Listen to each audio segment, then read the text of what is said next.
Hello students, today we are going to discuss about the subject CAD/CAM automation, unit number 1, computer graphics. In this, we will discuss the topic geometric transformation.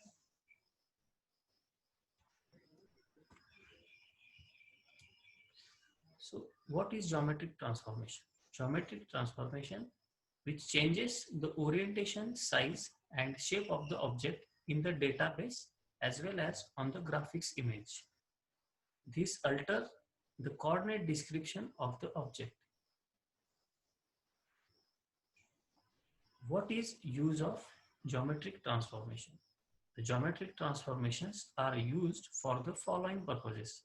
First is to construction of a model, that is generating entities like line, circle, rectangle, etc. And second, in editing the model using commands like translate, rotate, zoom, mirror, array, etc. Third, for obtaining orthographic, isometric and perspective views of the model. Fourth, to view the model from different positions.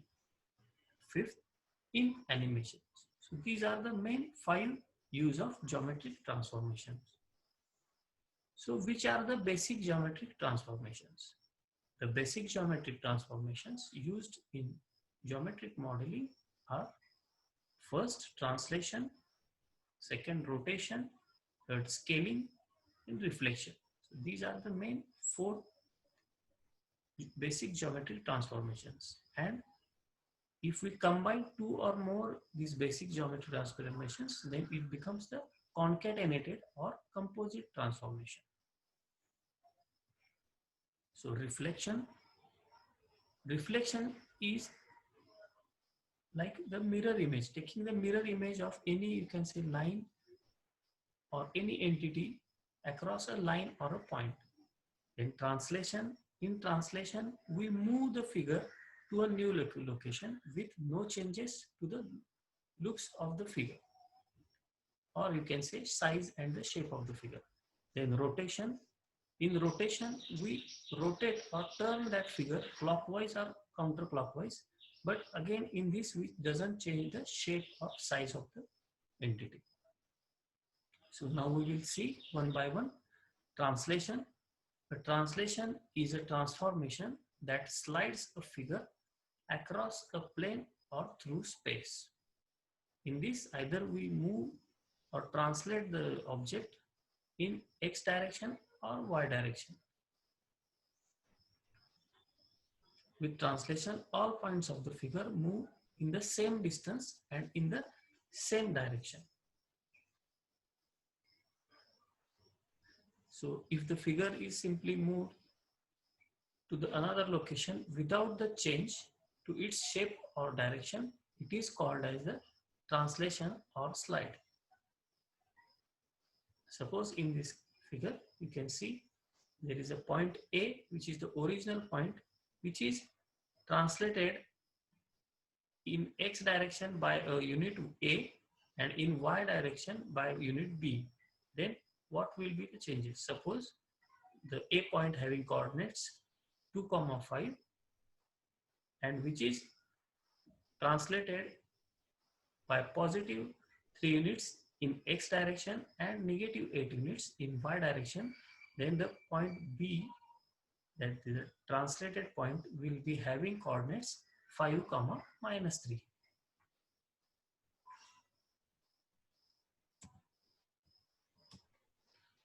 Second geometric transformation is rotation. A rotation is a transformation that turns a figure about or around a point or a line. Basically, rotation means to spin or spin a shape. The point a figure turns around is called as the center of rotation. Either it can be the origin of the axis or the center of rotation can be outside the shape also. Rotation, an image can be rotated about a fixed point. An image can be rotated over two intersecting lines by using composite reflections. So suppose if we rotate a line by 180 degree, then the coordinates will be multiply both coordinates by -1. Suppose xy are the original coordinates, then the final coordinates will be -x and -y. Then the reflection. A reflection is a transformation that flips a figure across a line. It is the same as the mirror command. In this, there are 5 types. First is the reflection about x-axis, reflection about y-axis, then the reflection about z-axis or origin, then the reflection about line y is equal to x, and fifth type is reflection about the line y is equal to -x. So in these 5 types, we can have the mirror image of any object. And the last part is the scaling. Scaling is nothing but either we enlarge the object size or we reduce the size. In this, scaling factor is very important. Scaling factor is in the x direction and is in the y direction. So Sx, Sy values are very important. So these are the main basic geometric transformation. In the next lecture, we will see the details of these geometric transformations. Thank you.